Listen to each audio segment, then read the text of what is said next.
Welcome everyone to the session, and thank you for joining us today.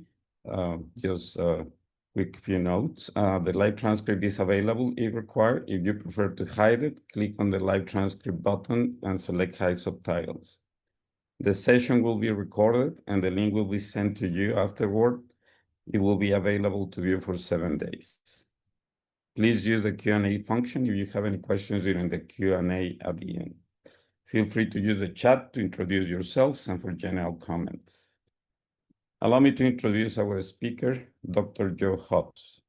Dr. Hobbs is a lecturer in molecular microbiology at the University of St. Andrews. She obtained her PhD from the University of Leeds before holding postdoctoral positions in New Zealand and Canada. In 2020, Dr. Hobbs was awarded the Canadian Institute of Health Research Project Grant and became an adjunct assistant professor at the University of Victoria before moving to St. Andrews in 2023 to set up her own group. Research in the Hobbs lab centers around the phenomenon of antibiotic tolerance, from its clinical prevalence and significance to the molecular mechanisms underpinning it. Dr. Hobbs currently holds a Springboard Award from the Academy of Medical Sciences and joined the editorial board of the Journal of Medical Microbiology in 2024. Thank you, Dr. Hobbs, for being with us today. The floor is yours. Thank you very much, Jose, for the introduction and to the seminar organizers for the invitation to come and speak to you today. To make sure my slide's going, there we go. The title of my talk today is Antibiotic Tolerance, an Underappreciated Threat to Antibiotic Therapy.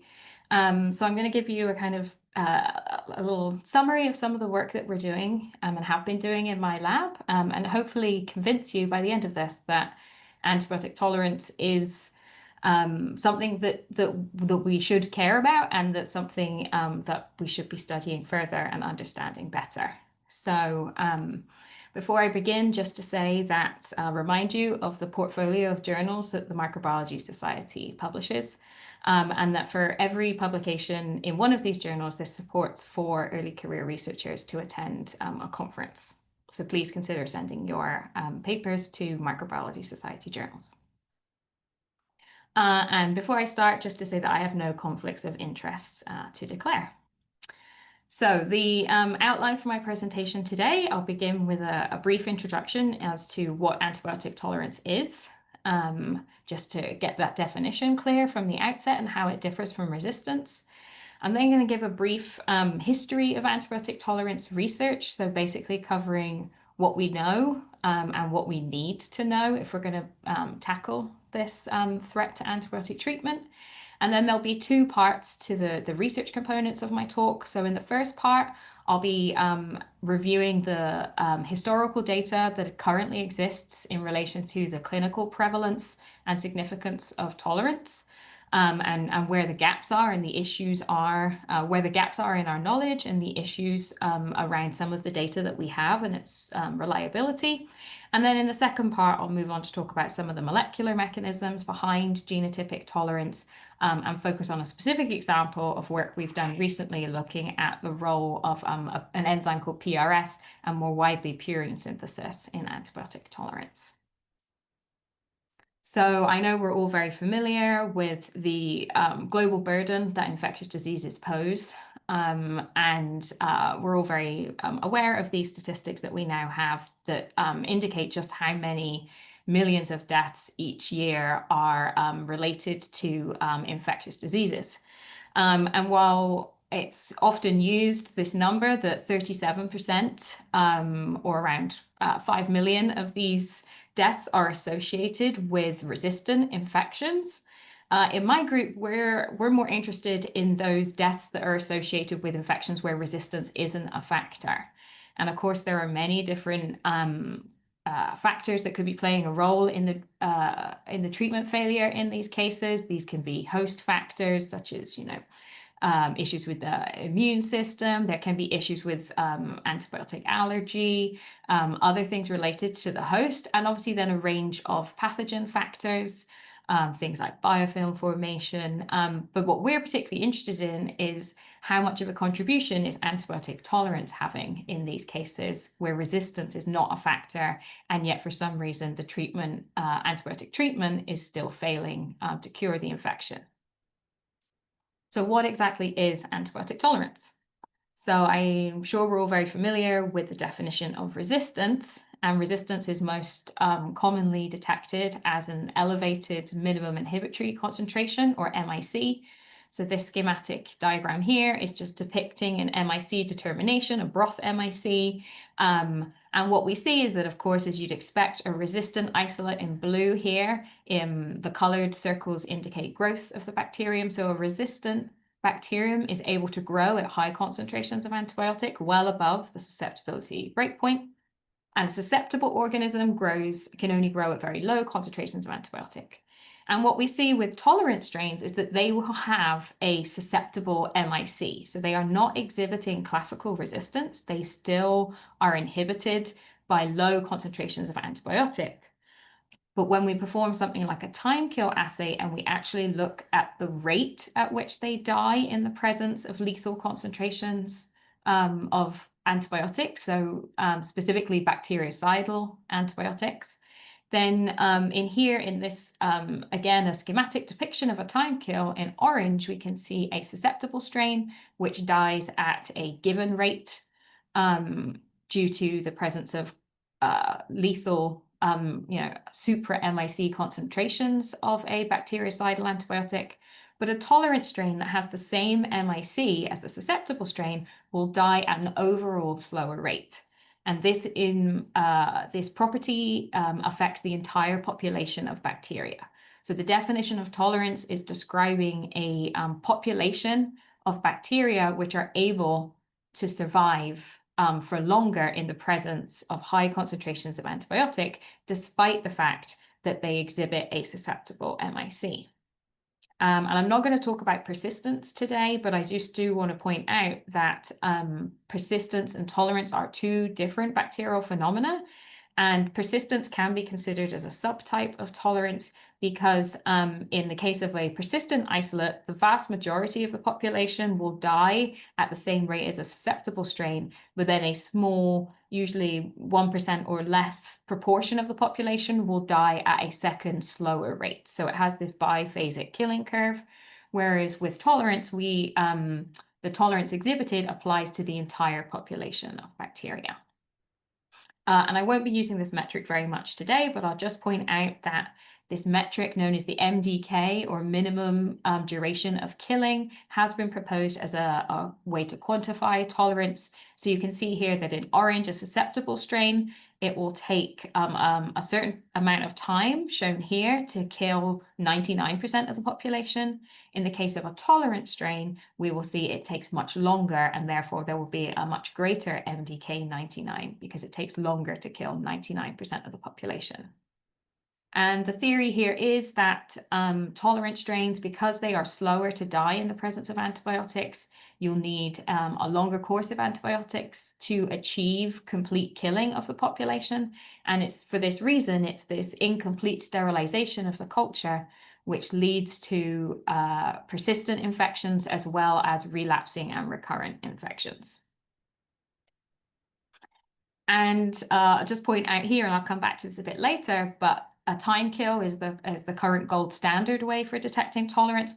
But of course, this takes, anyone who's done a time kill knows that they are very laborious experiments to do. They use hundreds of agar plates. There's a lot of colony counting and you're taking samples over long periods of time. So this is not a practical screen for tolerance to be used in clinical labs. And so currently, antibiotic tolerance is not routinely screened for among clinical isolates. So if we move on to the history of antibiotic tolerance, I've split this into phase 1 and phase 2 because there's a big gap in time where tolerance basically disappeared from the literature. The term antibiotic tolerance was actually first coined by Alexander Thomas back in 1970.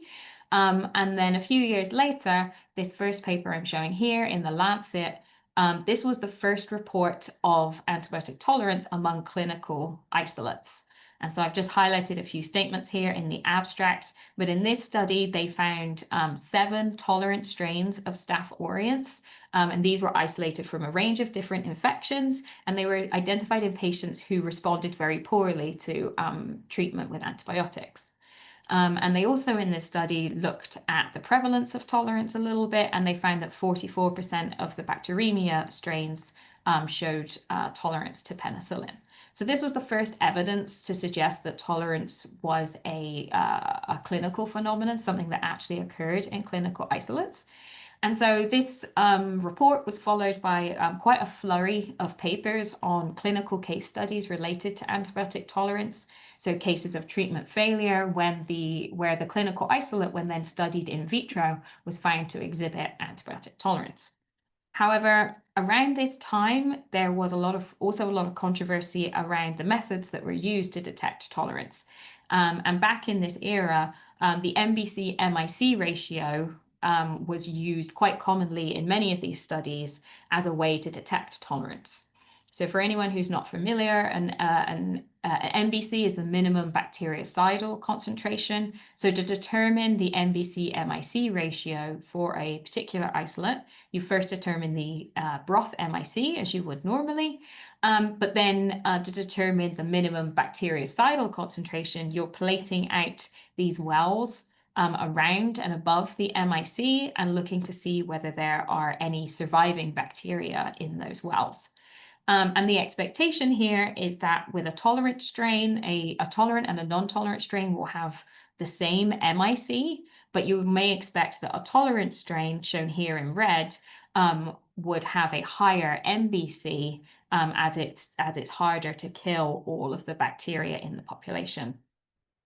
Now, there was, at this time, as I say, there was quite a lot of controversy around this method and a lot of reports that it was quite inconsistent and you were getting false positives and false negatives arising. And this makes sense really because the MBC-MIC ratio is talking about the concentration of antibiotic that kills these organisms, and tolerance is a time-dependent factor. It's about the rate of killing, how slowly or how quickly the bacteria are dying, and not about the concentration of antibiotic. So it's now accepted that this isn't really a very good way of detecting tolerance, but I need to point out that back in the 70s and 80s, and even a little later, this was the method that was most commonly used to detect tolerance.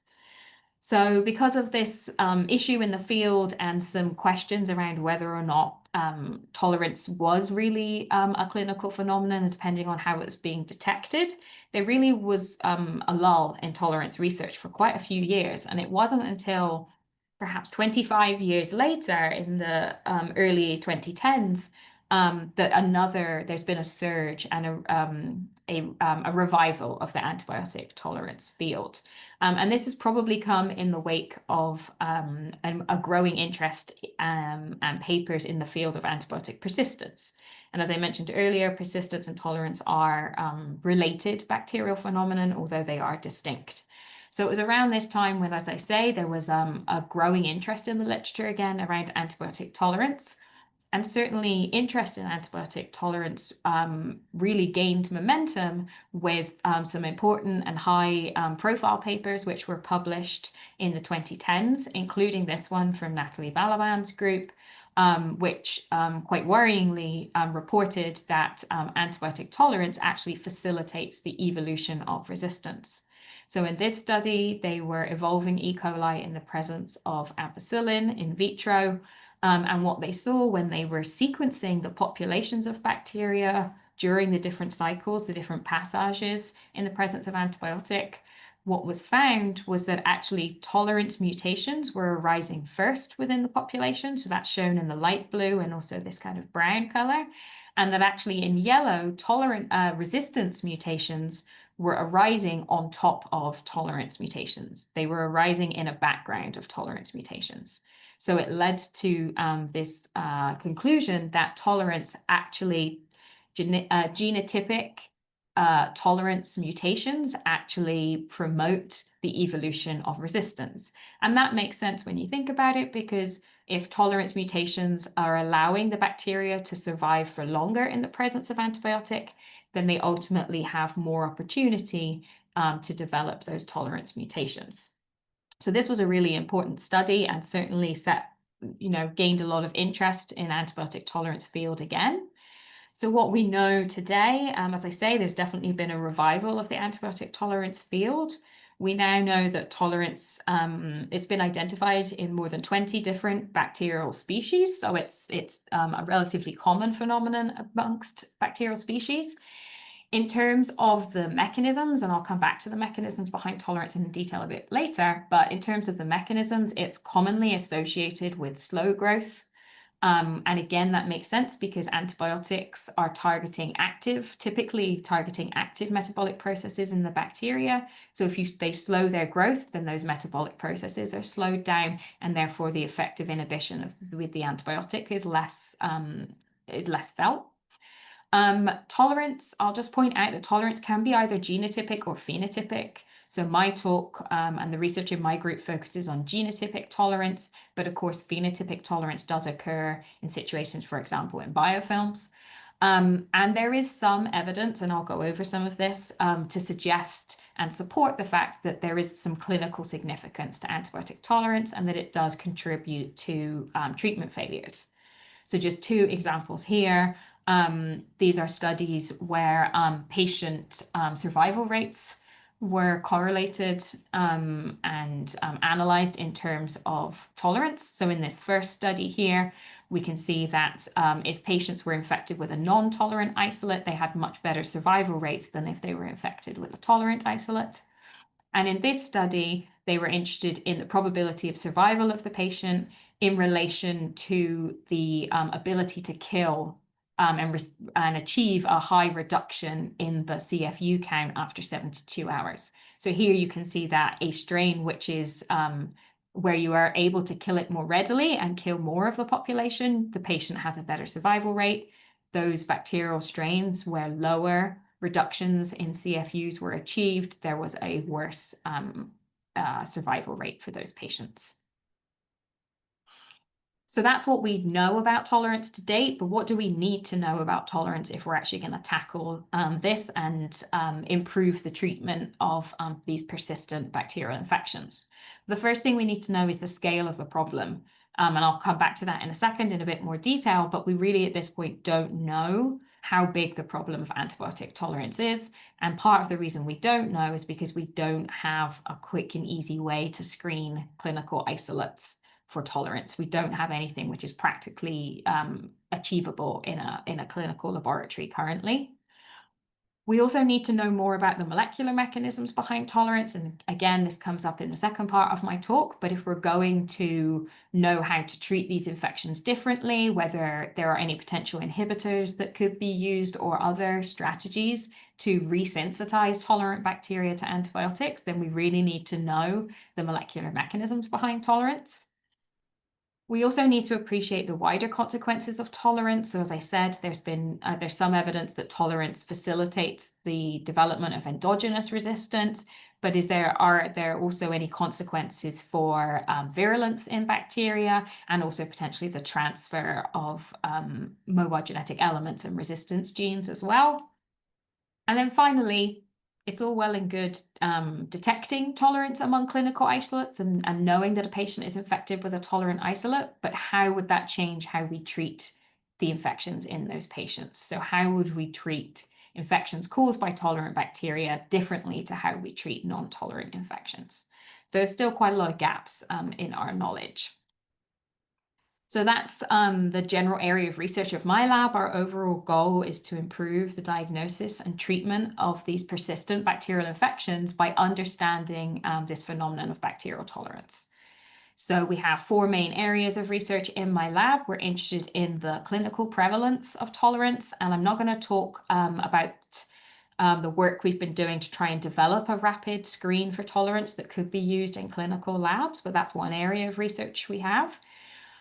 When we identify clinical isolates that are tolerant, we're interested in investigating the molecular basis and the genetic basis of tolerance in those strains. And then we're also interested in how these tolerant clinical isolates, when we find them, how they actually respond in vivo. So we've just started some work using Galeria melanella, the greater wax moth larvae model of infection, so we can look at the in vivo effects of tolerance in terms of virulence as well as treatment outcomes. And then kind of coming off of this area of investigating the molecular basis of tolerance, we're also interested in those wider cellular effects. And some of those can be very specific to the molecular basis of tolerance. But again, I'm not going to talk about that today. So where I'm going to begin my talk is just coming back to how we currently detect tolerance. So if we're going to look at the historical data we have on the prevalence of tolerance, and if we're going to move towards better measures of tolerance and assessments of the prevalence of tolerance, then we need to think about how it's detected. So I've already explained that the gold standard for detecting antibiotic tolerance is the time kill assay. And again, that's the schematic shown here. And this is just demonstrating that it's a fairly labor-intensive process to take samples over a time course, plate them out, and then of course those plates need to be incubated before you can count colonies. So it's using a lot of plates and generally takes about 24 hours from performing the experiment to actually counting colonies and being able to come up with a kill curve, something like this, which clearly shows a difference between tolerant strains and non-tolerant strains. And as I've already said, that is not going to be a useful screen that we could use to screen clinical isolates. It's just not feasible. Another more recent way which has been suggested for detecting tolerance is the TD test.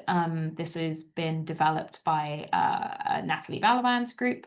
And this is a modified disc diffusion assay, but it's a two-step. So in the first step, it's basically the same as a normal disc diffusion assay, where you will get a zone of inhibition. But in the second step, so in a second overnight incubation, once the antibiotic has sufficiently diffused through the agar so that the antibiotic concentration in the zone of inhibition is now lower than the MIC, fresh nutrients are added onto the disc, and a second incubation in a case of a tolerant strain will produce these colonies in that zone of inhibition. So these are colonies which survived the initial exposure to antibiotics and then have been able to grow once the antibiotic concentration has dipped below the MIC.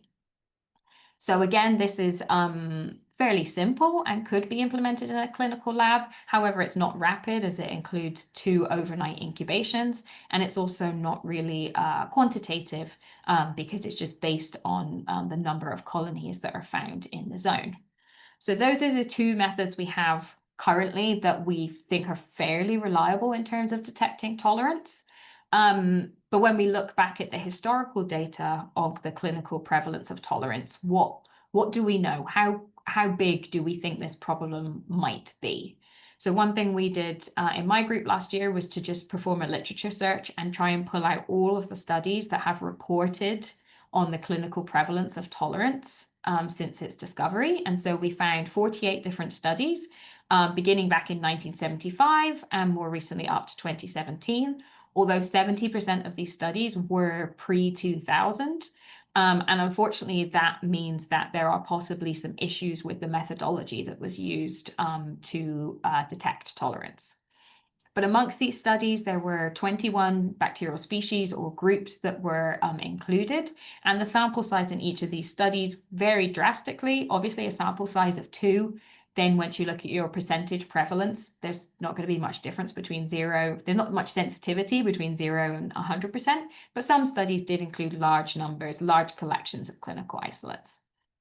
And many of these studies, and there's only 48 studies, actually reported multiple values for the prevalence of tolerance, and that's because they were looking at either different groups of bacteria, or often they were looking at tolerance to different antibiotics. So we ended up with 102 data points.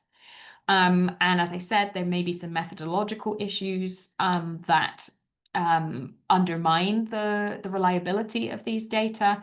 And so 75% of the data that we were able to pull out was actually derived from these NBC-MIC ratios alone. And we know that there are some issues with that way of detecting tolerance. So we need to think about that when we look at the data. If we look at all of the data together that we've pooled, those 102 data points, what we see is a huge spread in terms of the prevalence of tolerance. This is across all the different bacterial species and all the different methods of detecting tolerance. We have a median prevalence of tolerance of around 20%, but actually the studies varied from 0 to 100%. So it's not really telling us very much. If we narrow that down and just look at the data from time kills, then we get a slightly smaller range, but again, we still have a large range in the prevalence of tolerance. We do see differences between bacterial species. So if we narrow that down to a single species and we have the most data is for Staph aureus, again, we still have a very large range in the values of prevalence between studies. So then we looked at, in particular, just narrowed it down to studies which are since 2019. So these are 11 different studies. They either used a time kill or the TD test. So one of those two fairly reliable methods for detecting tolerance. They include 4 different species of bacteria, 4 different antibiotic classes, and collectively there was over 700 isolates. And if we look at those data together, then perhaps we get a more reliable estimate of the prevalence of tolerance, but again, there's still quite a large range. So it's quite clear that there are differences between bacterial species and between the methods that we're using to detect tolerance.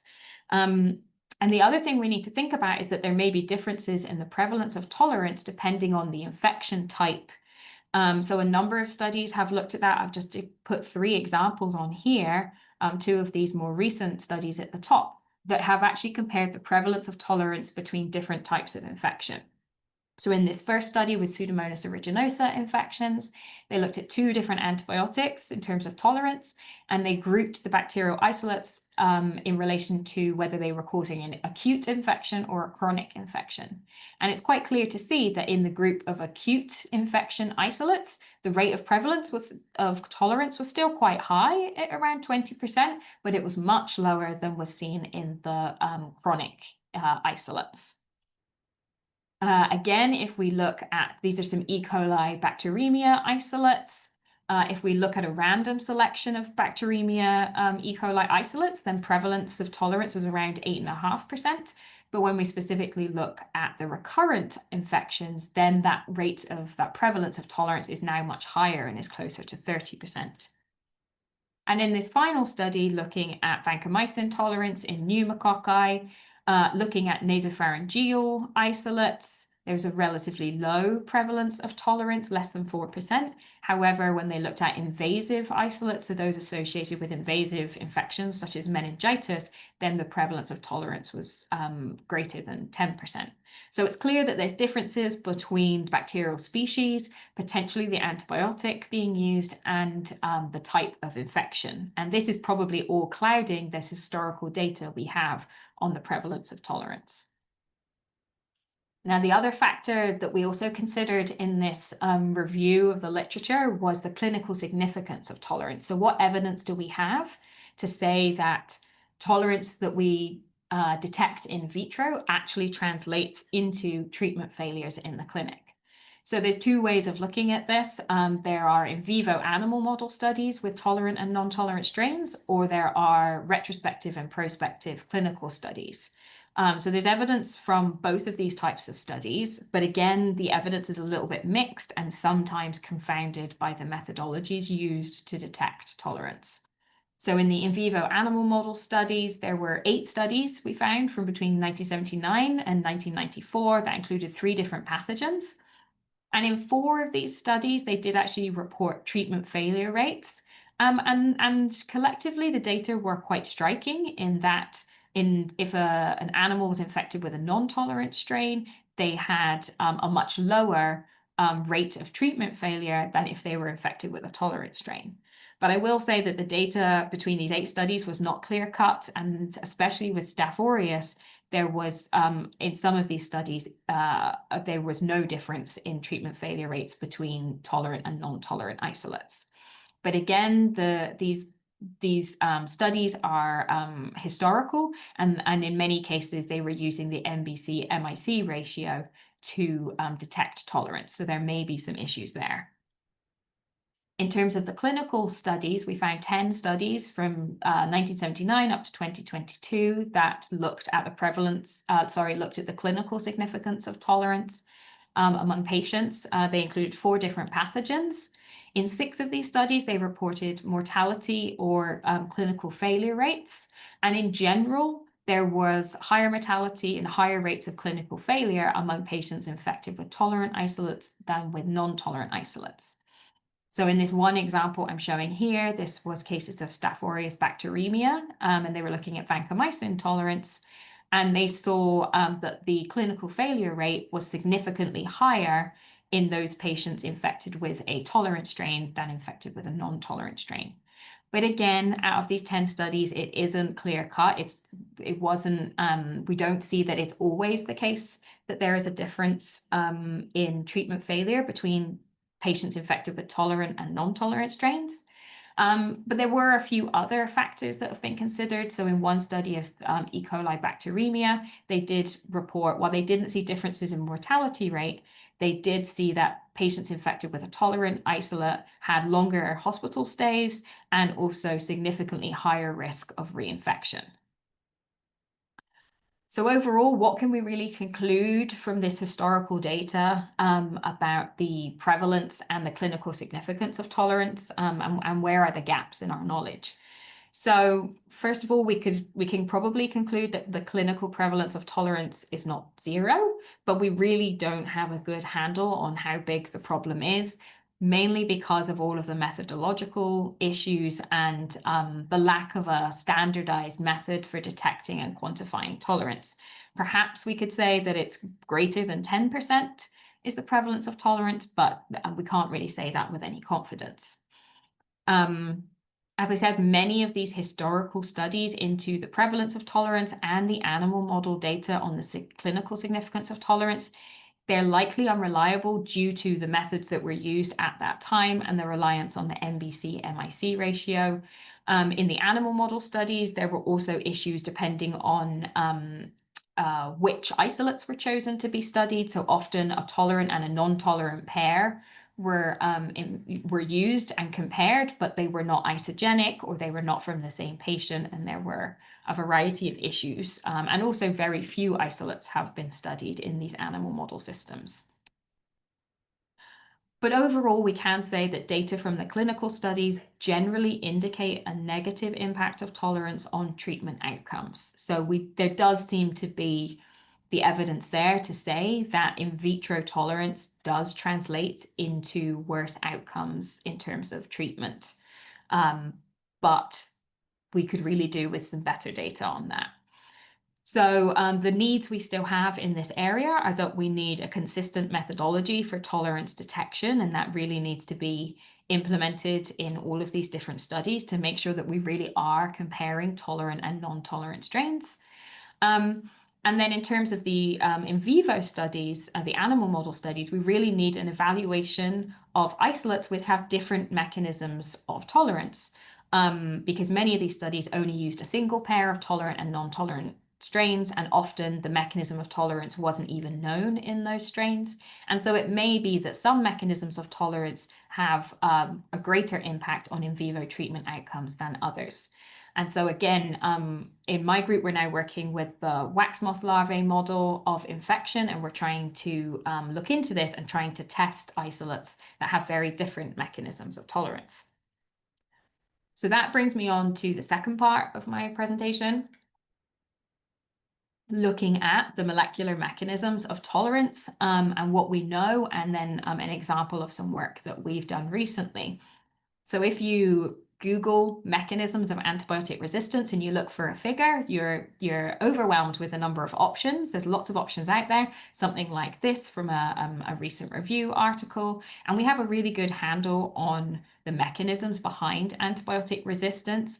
Even if you're looking at different bacteria or different antibiotics, there's some key mechanisms which we see again and again and again, just different versions of in different bacteria or applying to different antibiotics. However, if you do the same search for mechanisms of antibiotic tolerance, you don't really get much in the way of figures. You don't really get anything because we don't really know that much about the mechanisms of antibiotic tolerance. And what we do know is that they're quite diverse. So if we try and pool together the information we do have about the genetic basis of tolerance, What we can broadly say is that tolerance is often, but not always, associated with the slow growth of a bacterium. So that's what you're seeing in red here. This is a tolerant strain that has a longer lag time than a susceptible strain, and potentially also a slower doubling time as well. And we see tolerant strains that either have just an extended lag time, they have just a slower growth rate, or they have a combination of both. But then there are reports in the literature of tolerant strains which have no growth defect at all. But if we look at the types, so these purple blobs here are proteins in which mutations have been reported to confer tolerance. And if we look at them collectively, they generally fall into metabolic pathways. And that makes sense if we're talking about these mutations can potentially slow down the metabolism of the bacteria, which then means the antibiotics that target those metabolic processes are less effective. So generally, we can say that tolerance mutations occur in metabolic pathways, but it's not always the case. And so I've listed a few other pathways down here in different bacteria. They can be some very diverse genes have been found to carry mutations, which then confer tolerance in different species of bacteria. So collectively, perhaps we have around 20 genes which we know mutations can confer tolerance, and these can be referred to as the tolerome, as the collection of proteins which can confer tolerance when they are mutated. But we're probably missing a lot of proteins that we just don't know because we haven't been looking for them. In terms of the molecular basis of tolerance, in my group, we've previously worked on the stringent response as a mechanism of genotypic tolerance, and we know that clinical mutations in the stringent response controller, this RAL protein, confer tolerance. But what I'm going to talk about today are mutations in this enzyme here, which is PRS, which is involved in the purine biosynthesis pathway. So PRS is a PRPP synthetase. So PRPP is this highly phosphorylated molecule, which is produced from ribose 5-phosphate by PRS. And so PRPP is a central metabolite which feeds off into the purine biosynthetic pathway, which is what I'm showing here with the rainbow arrows. It's also required, in rainbow, this is the de novo purine synthesis pathway, but there's also the salvage purine biosynthesis pathway, and PRPP is also required here. But PRPP not only feeds into purine synthesis, but it also feeds off into pyrimidine, tryptophan, histidine, and NAD synthesis. So it really is a central metabolite. And if we come back to that study from Natalie Balaban's group, hopefully you might remember that the tolerance mutations they saw in E. coli after ampicillin selection these were tolerance mutations in the PRS gene. So there was already evidence to suggest that PRS was associated with tolerance, and we became particularly interested in PRS in Staph aureus when we were looking at the growth phenotypes of different model strains of Staph aureus. So there's a range of strains listed here that are commonly used in studies, and Staph aureus cole, this is an MRSA strain from the 1960s, and we noticed that it has this very unusual growth phenotype compared to the other strains. It has a very extended lag phase. And so we suspected that actually because of its extended lag time, that cole may exhibit antibiotic tolerance. And so that's what we saw. So we saw this with daptomycin, but also with ciprofloxacin, that in blue here, this is the killing, the rate of killing of cole, and it's much slower than those other strains.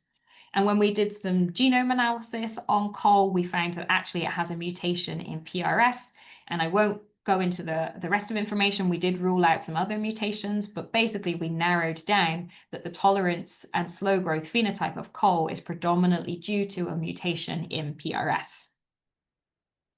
So I'll just show that data here. So we did some allele swapping experiments. So Newman and cole are two quite closely related strains of Staph aureus. Cole has the PRS mutation and Newman doesn't. It has a wild type version of PRS. So we swapped the PRS allele between these two strains. So if we begin by looking at the growth curves of Newman and cole here, if we introduce the col PRS allele into Newman, we go from this red growth curve to the orange growth curve. So we greatly extended the lag time here. And in reverse, if we put the Newman PRS allele into col, we go from the blue line to the gray line. So we've now greatly decreased the lag time. So it's clear that the PRS allele in col has a major contributing factor to that unusual growth phenotype of col. And we also saw this reflected in the time kill data. So again, here, if we put the col PRS allele into Newman, we now go from this red killing curve to the orange. We've now introduced tolerance into Newman. And in the same way, if we put the Newman PRS allele into col, we produce this gray strain. So we've now reduced the tolerance of col in the blue line to this gray line. So it's clear that the PRS allele is conferring tolerance in col. We were interested in the mechanism behind this mutation. So this mutation is E112K in col. So we've looked at the in vitro activity of the PRS enzyme, both the wild type and a version carrying that col mutation. We have a very simple enzyme-linked assay we can use to detect PRS activity, and that is just measuring the amount of AMP that's being produced. And what we see is that that E112K mutation that's in col drastically reduces the PRPP synthetase activity of PRS compared with the wild type. So we know that the activity of PRS has been greatly reduced in col compared to Newman. And just this is still some preliminary data we have, but we've also seen that if we look at the ATP content, so obviously PRS is producing PRPP, which then feeds into purine synthesis. So downstream of PRPP is ATP production, and we see that that mutation, when introduced into Newman, reduces the ATP content of Newman quite significantly as well. So as I say, these are some preliminary data, and we're now following up with some wider metabolomics to try and see what other downstream effects this mutation is having. But we can anticipate that because this mutation reduces the activity of PRS, we'll probably have less PRPP available in the cell for the downstream pathways. And we do see that effect of the PRS mutation if we look at gene expression changes, so transcriptomics in the PRS mutant. So this is some gene ontology enrichment analysis. So we've done transcriptomic comparisons between Newman and a PRS mutant of Newman, and we've also done the reverse of col and a PRS mutant of col, where the PRS mutation has been reversed in col. But if we look at the data for Newman and the PRS mutant, we see that in the PRS mutant, we actually see a upregulation of purine synthesis and IMP synthesis. And IMP is a metabolite en route between PRPP and ATP and GTP. So we see when we look at the gene ontology enrichment that the greatest effect we're seeing in the PRS mutant in terms of upregulation is an effect on purine synthesis. So it's interesting that although ATP level perhaps seems to be down in our PRS mutant, in terms of gene expression, the cell has ramped up expression of the purine biosynthetic pathway genes. Now, in contrast, we see that upregulation in the wild type, so this is the same as saying downregulation in the PRS mutant. In the PRS mutant, we see downregulation of pyrimidine synthesis. So again, we see this in purple in the gene ontology enrichment analysis. And what I'm not showing here is, but we also see a general trend of downregulation of genes associated with tryptophan and histidine biosynthesis in the PRS mutant. So it appears that the limiting factor, the limitation of PRPP in the PRS mutant results in a downregulation of pyrimidine, histidine, and tryptophan synthesis, but an upregulation in purine synthesis gene expression. So perhaps the cell is responding to that limitation of PRPP by favoring and trying to push the PRPP through the purine synthesis pathway. But as I said, we are now doing some metabolomic studies to try and follow this up and actually tease out where is the available PRPP actually going in the cell. And just finally on the PRS story, we are now, as I mentioned, we're doing some Galeria melanella work, and we've started to look at the impact of this PRS mutation, firstly on virulence in Galeria melanella. So these are some quite new data we have. But if we look at the survival of Galeria melanella when they are infected either with wild-type Newman or with Newman that carries that PRS tolerance mutation, what we expected to see in this case was we actually thought that we might see that the PRS mutant would be less virulent than the wild type because it has that severe growth defect. We thought that it actually might not do very well in vivo and survive very well, but we actually see that in terms of virulence, this is the death of the Galeria melanella larvae. We see basically the same survival of the larvae, whether they're infected with the wild type strain or the PRS mutant. And actually, when we look at bacterial burden in these larvae over time, there's a suggestion here that perhaps the larvae that have been infected with the PRS mutant actually have a slightly higher bacterial burden than those infected with the wild type. So there's a suggestion here, but we need to look at this a bit closer. There's no statistical support for this, but certainly we don't see that the PRS mutant is any less fit than the wild type in vivo. And that's interesting given its severe growth defect that we see in vitro. And obviously the next thing that we're starting to do now is to give these larvae antibiotic treatments and actually look at the treatment outcomes in larvae that have been infected with a wild type non-tolerant strain and our tolerant PRS mutant, and see whether our in vitro tolerance does actually translate into in vivo tolerance in this system.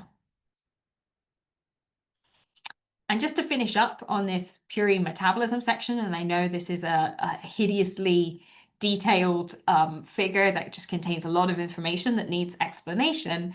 But one thing we came across when we were writing up this work was actually that when you look in the literature at the relationship between purine metabolism and antibiotic efficacy, there is evidence to suggest that purine metabolism is important for both tolerance and resistance in bacteria, but the relationship is actually quite confusing and sometimes dependent on the bacterial species.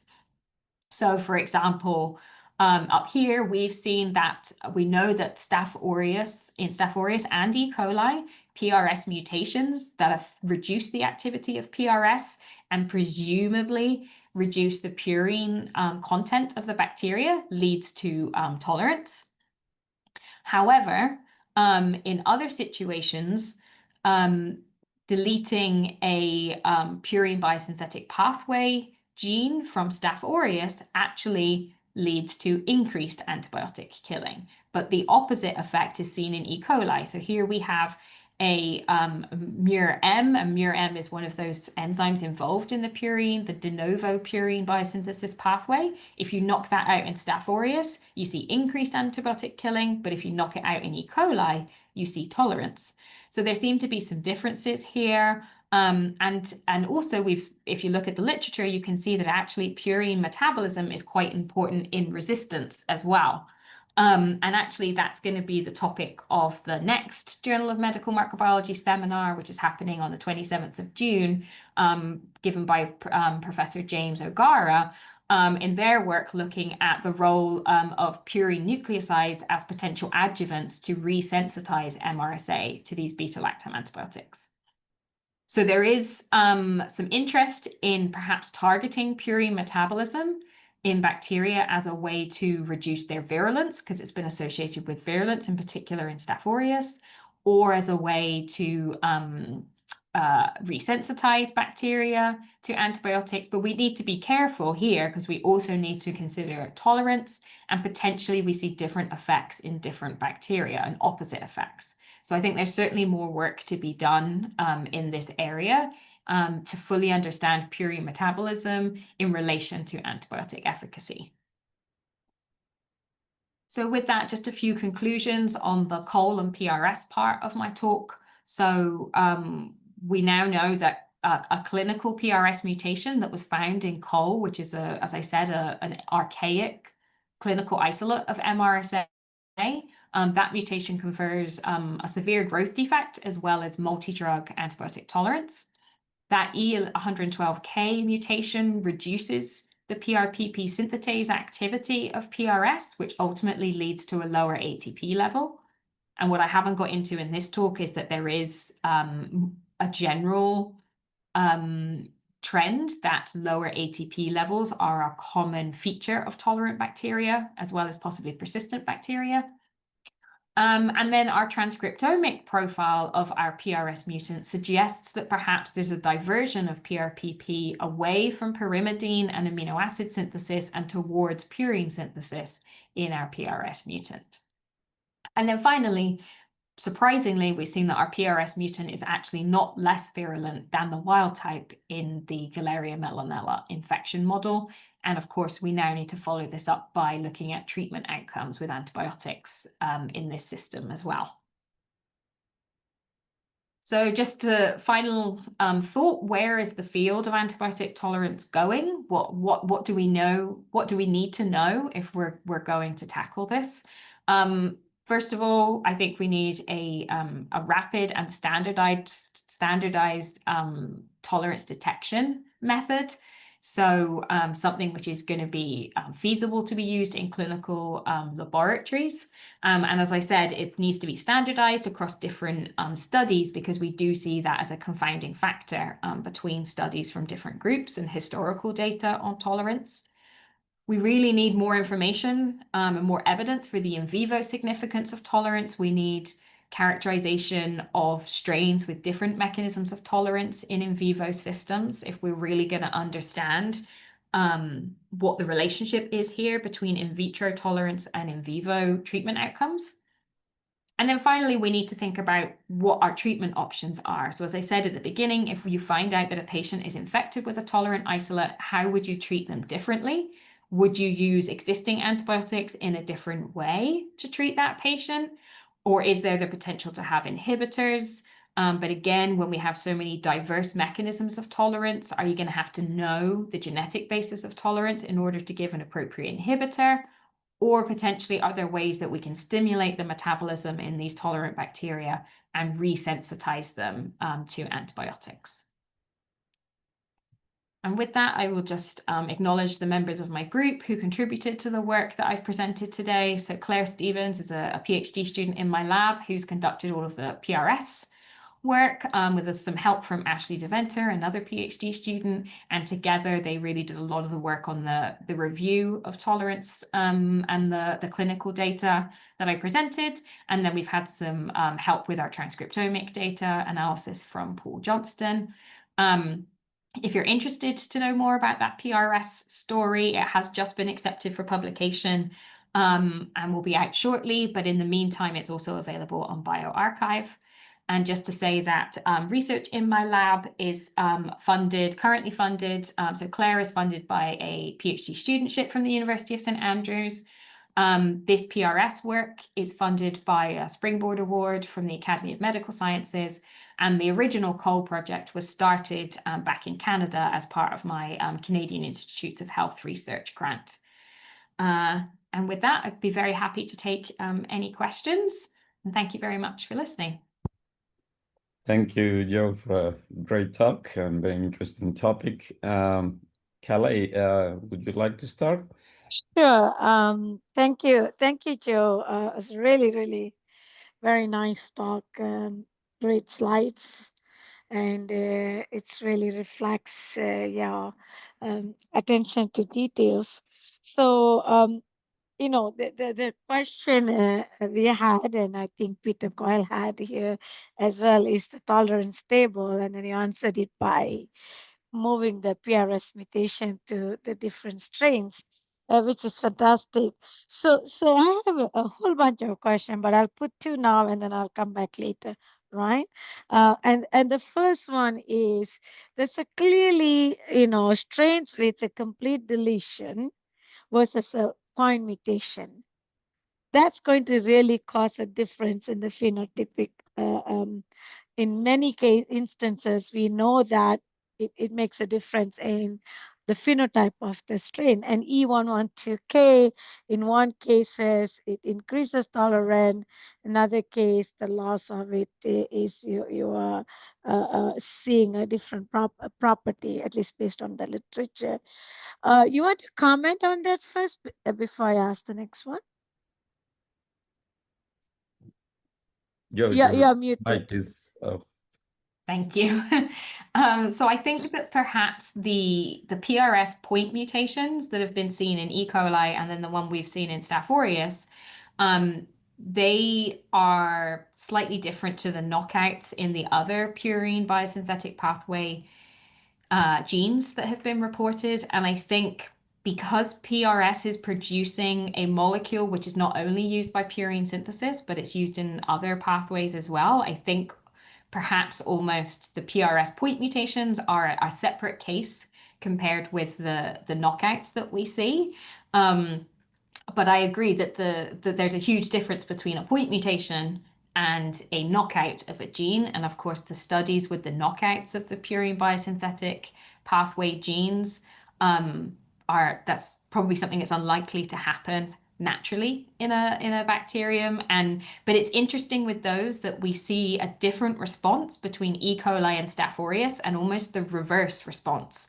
And I wonder if there's anything to do with the signaling pathways in those bacteria. So E. coli and Staph aureus are using different second messengers that are produced from purines. So perhaps there's certainly been some implications that cyclic di-AMP in Staph aureus has something to do with the relationship there. And perhaps because E. coli doesn't have that, but it has other molecules, then perhaps that's where the difference lies. And they also, one is gram negative and gram positive, and how they react could completely be different. Okay, then my second question is, when your strains become tolerant, do they also become tolerant to other antibiotics besides the two you tested? If you put them through the spectrum, once you get the tolerant strains and analyze their spectrum of tolerance to other antibiotics, do we know anything about that? Yeah, so I would say in the strains we've looked at, so the PRS mutant and then our previous work with stringent response mutants, they are multi-drug tolerant. So we usually find that if they're tolerant to one class of bactericidal antibiotic, they're usually tolerant to most of them. I think rifampicin is one example of one where we haven't seen tolerance, but in general, the beta-lactams, vancomycin, daptomycin, ciprofloxacin, they'll be tolerant to all of those. There are reports in the literature of tolerant strains, which are very specifically only tolerant to one class of antibiotic, and they usually have a mechanism that somehow relates to that antibiotic a bit more specifically, something that's related to the target of that antibiotic a bit more. Okay, I'll wrap this question with the related one. If PRS is involved in multiple functions, my question is, isn't it an essential gene? And how can you knock it out if it is? Yes. So no, you can't, well, there's a little bit of controversy in the field about whether you can knock out PRS or not, but generally, no, you can't knock it out. And it's been knocked out a long time ago in E. coli, but only by basically you have to give the strain lots and lots of supplementation in order to be able to knock it out. So I think that's why our mutations drastically reduce the activity, but it still has some activity enough that the strain can kind of limp along with what it has. Okay. Thanks, Joe. I'm going to let Thank you, Kalehi. Yes, from the audience, we have a few questions. Do you know if other mutations cause similar effects as that for the E112K point mutation in the enzyme? So, so we have looked at the genomes of staph that are publicly available to see if other PRS mutations are out there. And we have identified 3 other PRS mutations among clinical isolates of Staph aureus that we're now going to investigate to see if they have the same effect or not. In general, PRS is quite a highly conserved protein. But yes, it does. We have seen other mutations. We just haven't tested them yet. Okay. From Rebecca, do you think we might be reporting tolerant isolates as sensitive? Yes, I think most definitely. I think if they're just based on resistance screening and MICs or E-test and other tests of resistance, then yes, I think we will be reporting them as sensitive. And under those criteria, they are sensitive, but we certainly won't be, you won't be detecting tolerance under those conditions. And also from Rebecca, the big question, how will that affect patient treatment management, and how will we be able to detect tolerant bacteria in a busy clinical lab? Yeah, that's exactly it. So yeah, that's the challenge. The TD test that I described, possibly could be added on as a second step in a disc diffusion assay, but I mean, disc diffusion isn't usually the way that we're screening for tolerance for most antibiotics, I don't think, in clinical labs. And it takes a long time. So we're hoping to come up with more of a rapid biochemical screen for tolerance. But I will say that that's easier said than done. We've been working on it for quite a while. And then, and how it would change your treatment of a patient, we can only assume at the moment that perhaps if you knew they were infected with a tolerant isolate, you might treat them with antibiotics for longer to try and make sure that you kill all of the bacteria. But we don't have any evidence for that at the moment. And that's why we really need these in vivo studies as an initial starting point so that we can test different antibiotic regimes and see which work. Yeah. Thanks, Joe. From Nandini, somehow you already answered the question, but can a molecular marker from the tolerome help in the rapid detection of tolerance? So yeah, that's another thing that we've thought about, and in particular, we're looking at the REL mutations that affect the stringent response to try and see whether all REL mutations confer tolerance, and if they do, could it be used as a biomarker of tolerance? I think at the moment we're probably we know the tip of the iceberg in terms of the content of the tolerome and which proteins are in it.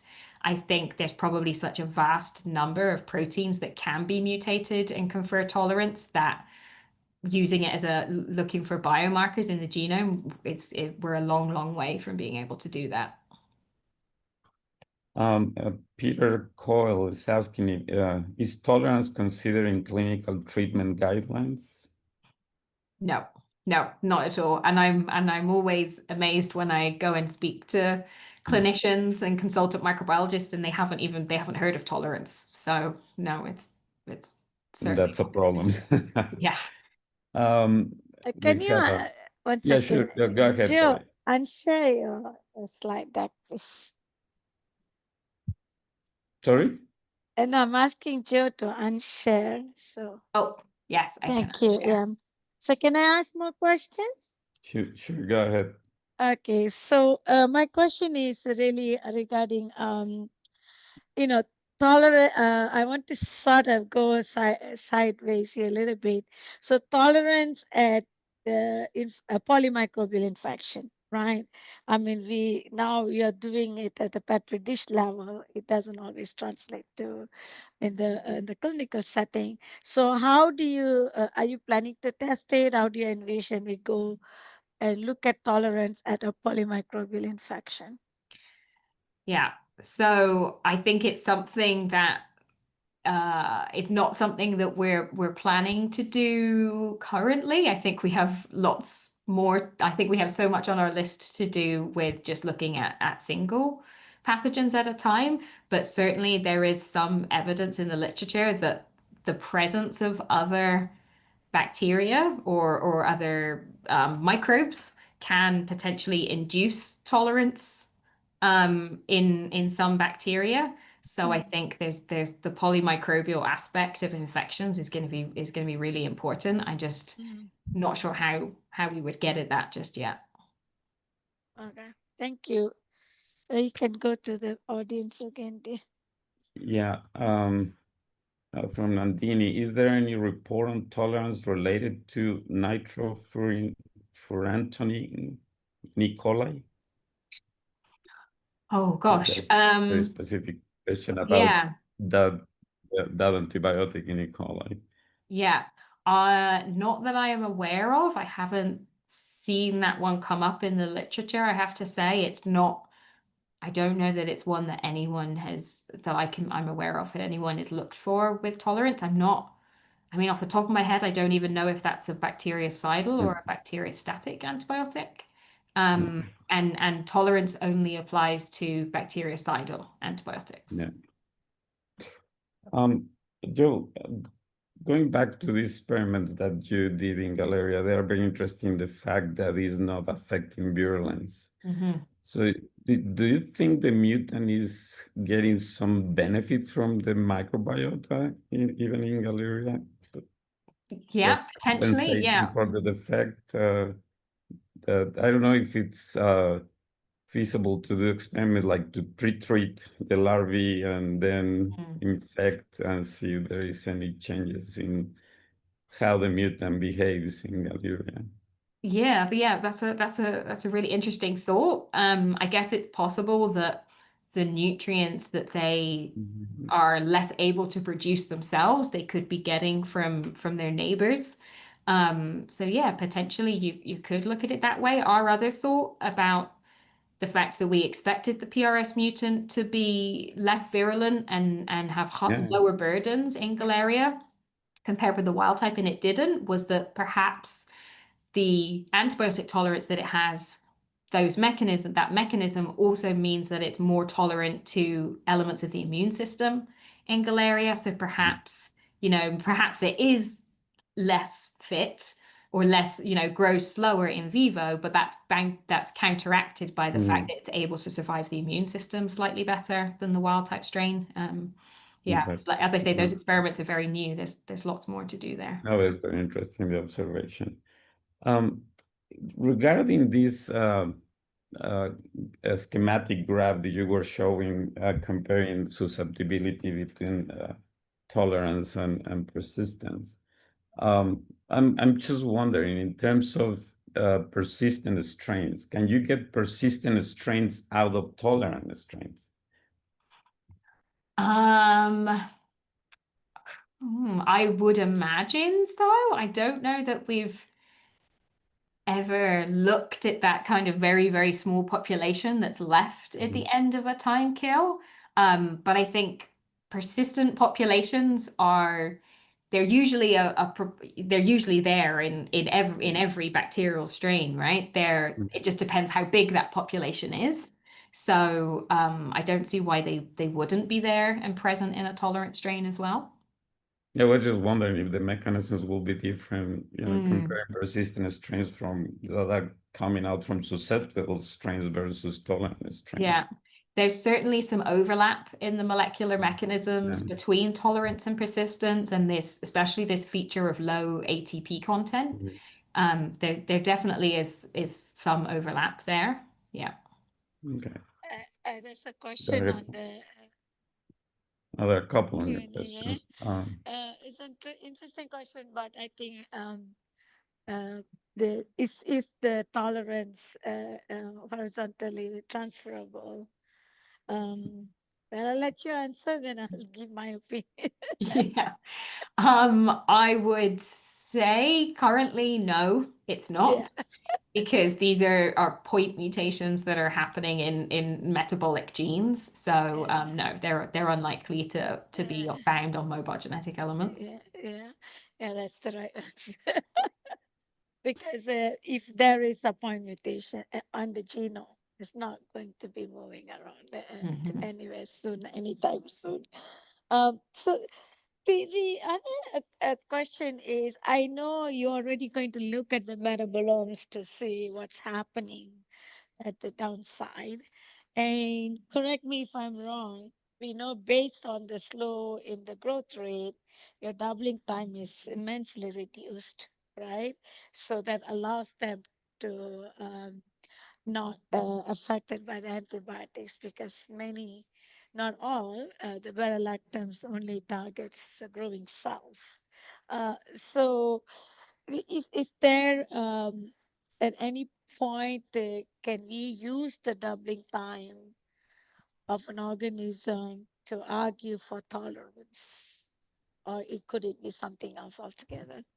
Yeah, so I would say in the case of Cole and our PRS mutants, the the effect on doubling time is actually quite small, but it's the effect on lag time which is really significant. Cole and the PRS mutant of Newman have much longer lag times, but then once the strain gets growing and in exponential phase, the growth rate is a little bit slow, but not drastically so compared to a wild type strain. But yes, it is a consideration of could you just screen strains for their growth curve? And obviously that's quite high throughput to do in a plate reader. And could you attempt to set cutoffs for lag time and doubling time? We, as I said, there's evidence in the literature to suggest that some tolerant strains have no growth defect. So I think if we did that, we might be missing some tolerant strains, but we might also catch quite a high proportion of them as well. So Yeah. So that's interesting. So I'm just thinking what's happening at the lag time, the longer lag. Are we killing all those guys who will die at that phase, and then we are selecting for those that perhaps got yet another mutation that allows them to tolerate further, and then that's what outgrows in the end. yeah, I think this extended lag phase is quite it's quite intriguing, and I don't really know how we're going to try and figure out what's happening in that phase. I don't know what it is that makes the bacteria stay in lag phase for so long. Because as I say, then once they come out of it and they start growing, they don't grow that slowly compared to our wild type strains. So I don't know what it is that's making them stay in lag phase for longer. I mean we've done our transcriptomics. We compared between wild type and mutant that were in the lag phase and wild type and mutant that were in exponential phase. And we saw the same set of genes being changed in the same direction. So it's not like they need to have a longer lag phase because they need to turn on an alternative pathway or anything like that. There wasn't really any evidence of that. So it's a bit of a mystery, this lag time. Yeah. I'm glad you did the experiment, but at least at the transcription level, there's no change. And the thing is, it's such a short period for a secondary mutation to occur, right? Yeah. Even a longer lag phase. Excuse me. But that can some physiological changes that can occur, which is harder to measure in Yeah. these strains that becomes successful at the end of the lag phase. I don't have any more questions. Also. Well, I have a last question. Joe, going back to the transcriptomic data, did you see any changes in the expression of virulence genes between the mutant and the wild type strain that might also explain why it's compensating in the Galerian model? On the top of my head, I don't think so. I don't remember anything jumping out at us. Obviously, we were quite focused on the metabolism related and the pathways that we know PRPP feeds into. But no, I don't remember us noticing anything striking in relation to expression of virulence genes. Okay. There's a general question from Elena. Do you believe on natural products to be an option for creating new antimicrobials in the future? Yeah, I mean, I think we have plenty of examples of natural products being the source of fantastic antibiotics. So I don't see why, apart from the fact whether we've already found all the good ones and we haven't got many left in the pot, but hopefully.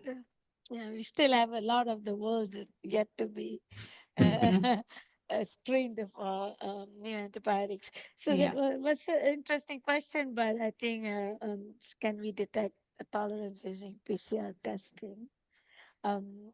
It's a single mutation. It's very hard, right? So it's really hard to do that. Um, so I but my question is, if we do not, again, I want to go back to uh, the the level of development of tolerance. In your case, you did it on a test tube. What will be the percentage of tolerance strains? The number changes with when you grow bacteria as a planktonic versus a biofilm. And then, of course, this polymicrobial infection is going to be there, like the 800-pound gorilla keep bugging you. So, how do you see the pattern to change? Yeah, I mean, we know that tolerance is a feature of bacteria when they're growing in a biofilm because of, all of the gradients of nutrients and everything that they're exposed to and those starvation responses and things that are associated with tolerance.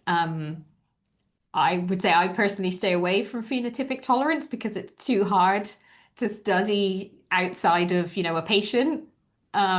It's not going to continue to be expressed when you then grow it in the lab and try and work with it.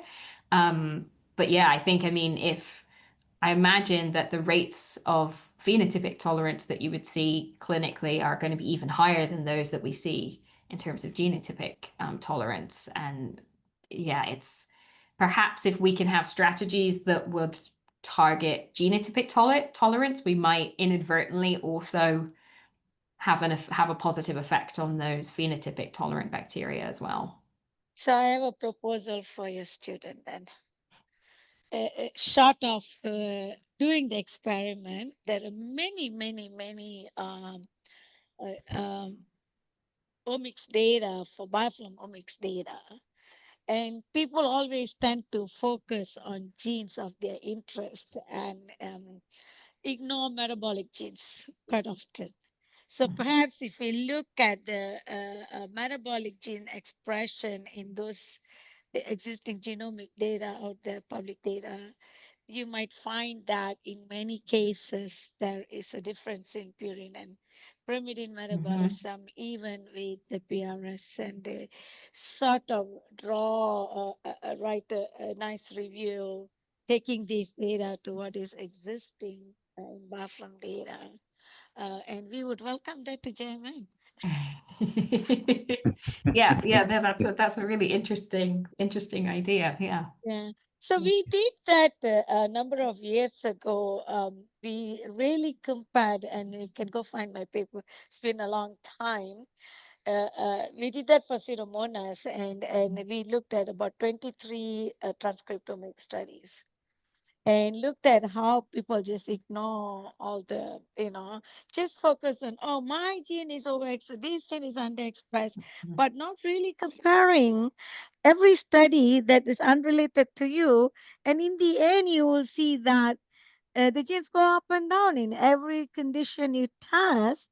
And so what you need to do is, if you take everybody together, and what is the gene that only goes up and down in your condition as opposed to another condition? Yeah. It wasn't a very old study. I think it was using, and at that time it was microarray data. Yeah. And there were about 23 studies my PhD student compared, and it was published. So it's almost a dozen years ago. But I think that needs to be done again with a new round of omics data to see whether people are just ignoring what they want to do. And in fact, I can also tell you that a lot of the animal experiments back then ignored any metabolic genes during differential express genes, including Macalanos and Falcao labs, will completely ignore metabolic genes and focus on other genes. Yeah. So anyways, that's a suggestion. Yeah. Okay. Okay. Jose, before you wrap up, I just want to say hello to people. I really appreciate there's so many, about almost 98 people showed up, and almost every continent was represented except for Oceania and Antarctica. We So I was still need very, to reach them. yeah, and also we had number of editors attending, Peter Carl, and also editor co-editor in chief Matthew Deal was Matthew was also. here, Bruno, and of course Jose is here, the senior editors. So it's really nice to see all of you, and I will turn it over to Jose. Thank you for the talk, Joe. Thank you, Kelly. And well, let me wrap up. I'd like to thank Dr. Joe Hobbs and the audience for attending. Thank you, Joe, for a wonderful talk. A reminder that a link to the recording will be emailed to you and will be available to you for 7 days. And as Dr. Hobbs already mentioned, the next session in the JMM series will take place on Friday, June 27 at 14 hours UK time, where Professor James O'Gara from the University of Galway will be delivering a talk on using plurinucleosides as adjuvants to resensitize methicillin-resistant Staphylococcus aureus to beta-lactam antibiotics. Thanks, everyone, and have a great day. Thank you, Joe, again, for being with us today. Thank you, Calais. Thank you, Fionn, for your support always. And well, we'll see you next time. Yeah.